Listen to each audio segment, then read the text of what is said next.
할렐루야. 하루를 맞이하는 첫 시간을 하나님께 드려 예배하는 여러분들을 축복합니다. 기도하겠습니다. 하나님, 간밤에도 우리를 지켜보아 주시고 이렇게 귀한 날을 허락하여 주셔서 하루의 시작을 예배로 시작하게 하심을 감사합니다. 이 예배를 통해 하나님을 만나기를 원합니다. 주님의 강한 임재를 체험하기를 원합니다. 그리고 무엇보다도 말씀 속에 담긴 하나님의 뜻을 발견하기를 원합니다. 주님, 오늘도 이 주어진 하루 하나님의 뜻을 행하며 살게 하여 주시고 우리에게 맡겨주신 귀한 사명인 소금과 빛의 사명을 감당하게 하여 주시옵소서. 주님께서 우리에게 원하시는 것은 하나님을 사랑하고 이웃과 형제를 나의 몸같이 사랑하는 것입니다. 오늘도 주님의 말씀에 순종하여 하나님을 사랑하고 항상 하나님 편에 서게 하여 주시며 또한 우리의 주변에 있는 믿음의 형제들과 또한 믿지 않는 이웃들에게 하나님의 사랑을 전할 수 있도록 인도하여 주시옵소서. 예수 그리스도의 이름으로 기도하옵나이다. 아멘. 다 함께 찬송가 298장 찬양 드립니다.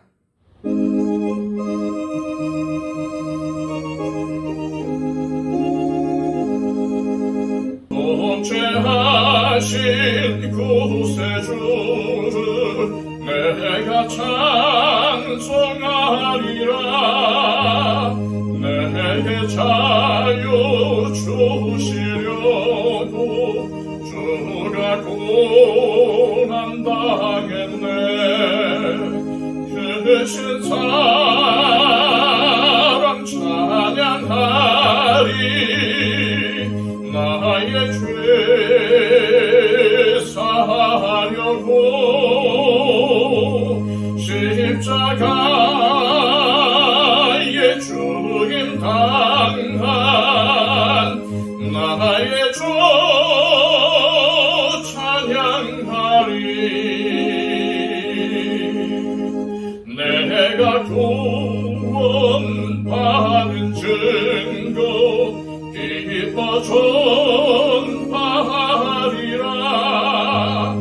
내 죄 모두 담당하신 주의 사랑 크셔라.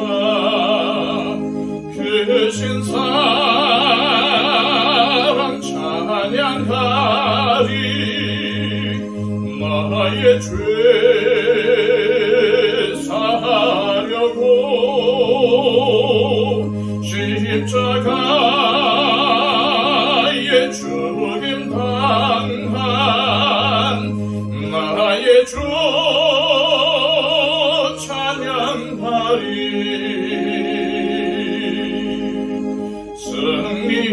승리하신 구세주를 내가 찬송하리라. 죄와 죽음 지옥 권세 주가 모두 이겼네. 크신 사랑 찬양하리. 나의 죄 사하려고 십자가의 죽임 당한 나의 주 찬양하리.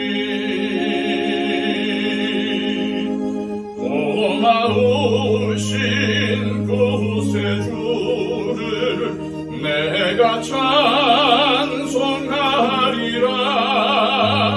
죽음에서 생명으로 나를 인도하셨네. 크신 사랑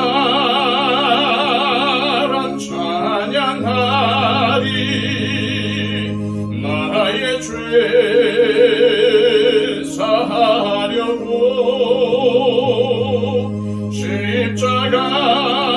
십자가의 죽임 당한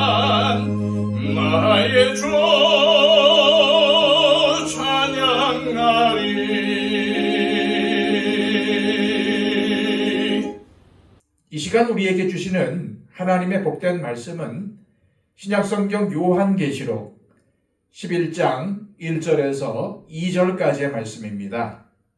신약성경 409쪽입니다. 또 내게 지팡이 같은 갈대를 주며 말하기를 일어나서 하나님의 성전과 제단과 그 안에서 경배하는 자들을 측량하되 성전 바깥 마당은 측량하지 말고 그냥 두라. 이것은 이방인에게 주었은즉 그들이 거룩한 성을 42달 동안 짓밟으리라. 아멘. 요한계시록이 드러내는 불신 세상의 특징은 강팍하고 완악하여 회개하지 않는다는 것입니다. 이것이 바로 9장 마지막의 결론이었습니다. 자연 만물의 3분의 1이 파괴되고 세상 사람 3분의 1이 죽임을 당하는 가운데서도 절대 죄에서 돌이키지 않더라는 것입니다. 지난 시간 묵상한 10장에서 요한 사도는 직접 작은 두루마리를 받아 먹음으로 그런 완악하고 강박한 세상 속에서 교회와 성도가 무엇을 해야 할지를 상징적으로 전달했습니다. 입에는 달고 배에는 쓰게 된 두루마리를 받아 먹은 요한에게 주님은 네가 많은 백성과 나라와 당원과 임금들에게 다시 예언하여야 하리라 라고 말씀하셨습니다. 따라서 10장의 핵심은 재앙의 시대, 곧 말세를 살아가는 교회와 성도들이 가장 먼저 해야 할 일은 입에는 달고 배에는 쓴 진리의 말씀을 먹는 것이며 하나님의 말씀을 먹은 후에는 회개하지 않는 악한 세대를 향하여 다시 하나님의 말씀을 증거하는 것이었습니다. 이것이 바로 말세를 살아가는 교회와 성도가 감당해야 할 사역이라는 말입니다. 특히 입에는 달고 배에는 쓴 말씀을 올바르게 이해하고 적용하는 일이 중요합니다. 입에 달다는 것은 그 말씀에 하나님의 위로가 담겨 있다는 것입니다. 하나님께서 결국 믿음을 지킨 성도들을 승리로 이끄시고 세상을 심판하실 것이라는 말씀이 있다는 것입니다. 그리고 더 나아가 진리의 말씀을 듣고 순종하는 것이 기쁨이 된다는 것입니다. 그런데 배에는 쓰다는 것은 진리의 말씀에 순종하는 일이 결코 쉽지 않다는 것을 말해줍니다. 특히 회개하지 않는 세상을 향해 다시 예언해야 하는 일은 믿음으로 순종해야 하는 일이었습니다. 생명을 걸어야 했습니다. 자기를 부인하고 자기 십자가를 져야 합니다. 더구나 교회가 한때, 두때, 반때의 시기를 고난받아야 한다는 내용이 그 말씀에 담겨 있습니다. 그래서 교회와 성도들은 그 어려움과 고난의 시기를 믿음으로 승리해야 한다는 것입니다. 그래서 배에는 쓴 것입니다.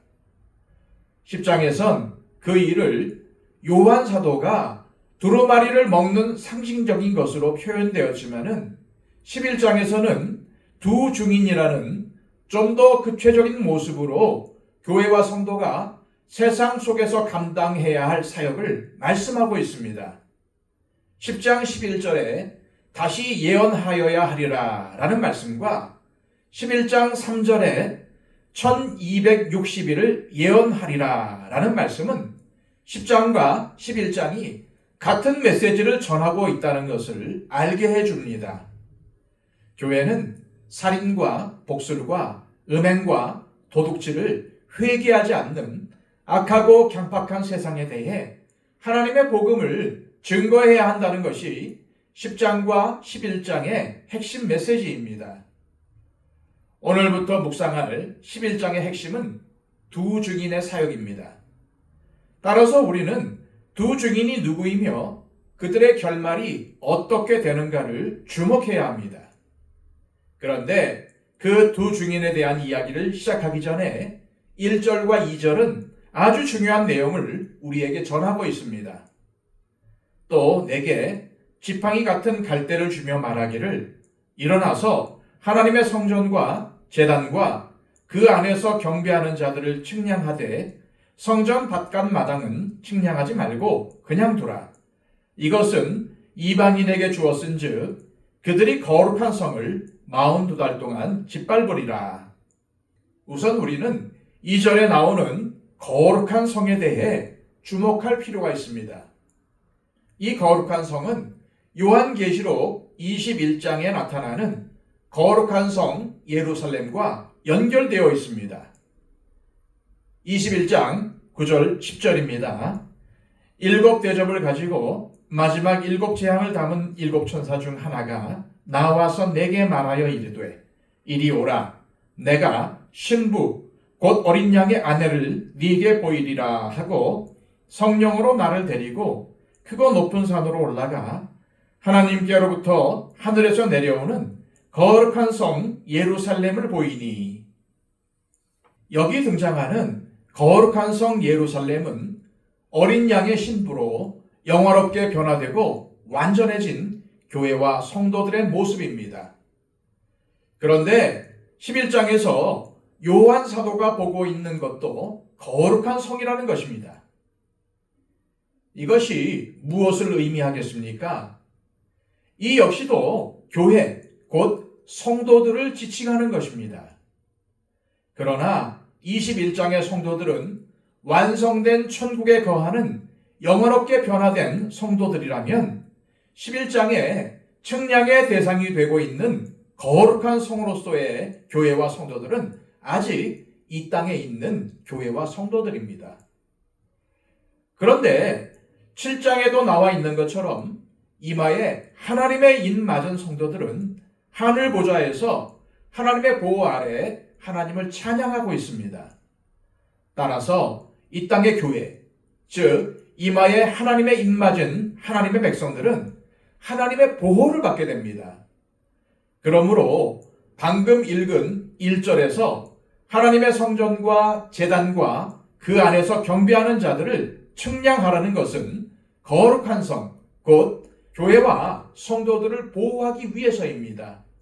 다시 말해 측량의 목적은 보호하기 위해서입니다. 그런데 문제는 2절의 내용입니다. 측량의 대상이 되지 않는 성전 바깥 마당을 어떻게 보아야 하느냐의 문제입니다. 왜냐하면 이것을 이방인에게 주었다고 말씀하기 때문입니다. 요한계시록에서 말하는 이방인은 단순히 유대인들이 자신들 외의 사람들을 지칭하는 이방인이 아니라 하나님을 대적하는 사람들이라는 개념입니다. 그런데 여기서 문제는 성전 바깥 마당이라고 해놓고 이방인들이 거룩한 성을 42달 동안 짓밟으리라고 말씀한다는 것입니다. 그렇다면 여기서 말하는 성전 바깥 마당은 무엇을 그리고 누구를 의미하는 걸까요? 흔히 교회는 다니지만 올바로 믿지 않는 교회에 출석하는 불신자들이라고 생각하기 쉽지만은 그렇게 보기에는 어려움이 있습니다. 왜냐하면 이방인들이 성전 바깥 마당을 짓밟는 42달과 3절에서 주님의 두 증인이 예언해야 하는 1260일이 동일한 기간이기 때문입니다. 그리고 더 나아가 성전 바깥 마당을 뒤에서는 거룩한 성이라고 하기 때문입니다. 거룩한 성은 교회를 의미하는 표현이 아닙니까?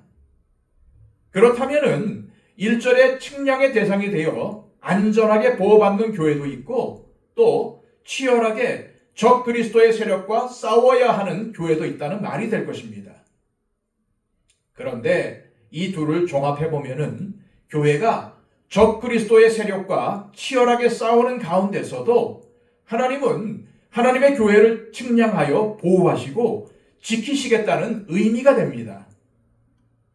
다시 말씀드리지만은 이는 42달과 1260일이 동일한 기간을 의미한다는 것에서 확실해집니다.